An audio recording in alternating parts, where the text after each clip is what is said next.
ஏற்படுத்தி நாங்கள் இந்த சங்கத்தை நல்ல வழி நடத்துறதுக்கு பல வகையில் உதவி செஞ்சார். ஒரு உதவி கட்டல. அப்புறம் சில நேரங்களில் எல்லாத்தையும் கொண்டு பர்த்டே நடத்தலாம்னு சொன்னார். அப்ப சொல்லுவார் எல்லாத்தையும் வரணும். தலைவருக்கு ஒரு மிகப்பெரிய சந்தோஷம் என்னன்னா, நாம் எல்லாம் ஓய்வூதியர்கள் இடத்துக்கு போனா அவருக்கு அவ்வளவு சந்தோஷம். இன்னும் ஏங்க இன்னும் யாரையும் விட்டு போச்சு, எல்லாத்தையும் கூப்பிடலையாம்பா.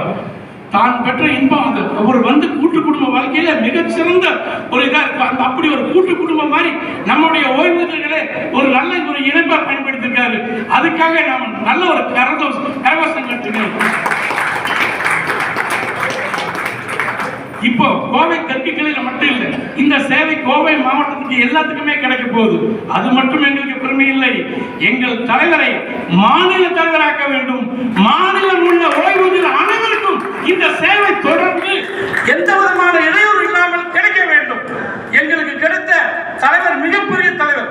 நிச்சயமாக கோரிக்கைகளை வென்றெடுக்க அனைத்து வகையிலும் உதவி செய்வார், செலவு செய்வார். இவர் ஆன்மீகத்தில் ஈடுபாடு உண்டு, அதே சமயத்தில் நமது ஊழியர் சங்கங்களில் மிகுந்த ஈடுபாடு உண்டு. கண்டிப்பாக இனி இந்த போராட்டம் நம்மளுடைய போராட்ட உணர்வுகளுக்கும் நம்முடைய குறைகளுக்கும் எல்லா வகையிலும் உதவி செய்கிறார். நமக்கு இந்த மாதிரி ஒரு தலைவர் கிடைச்சது மிகப்பெரிய ஒரு இதுதான். அப்பேற்பட்ட தலைவனுடைய பிறந்த நாளை நாம் இன்று கொண்டாடி கொண்டிருக்கிறோம்.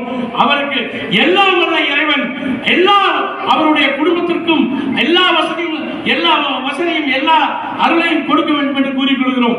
இந்த எங்களுடைய தலைவர் இந்த அளவுக்கு உயர்ந்திருக்கார் என்று காரணம் என்றால் அவருடைய மனைவிதான், அவர் குடும்பத்தாருக்கும் முதலில் நான் நன்றியை தெரிவித்துக் கொள்கிறேன். என்றால் அவர்கள் தான் அவரை ப்ரிப்பேர் செஞ்சு அனுப்பிச்சு வச்சிருக்காங்க. அதனாலதான் நமக்கு எல்லாம் செய்ய முடிஞ்சது.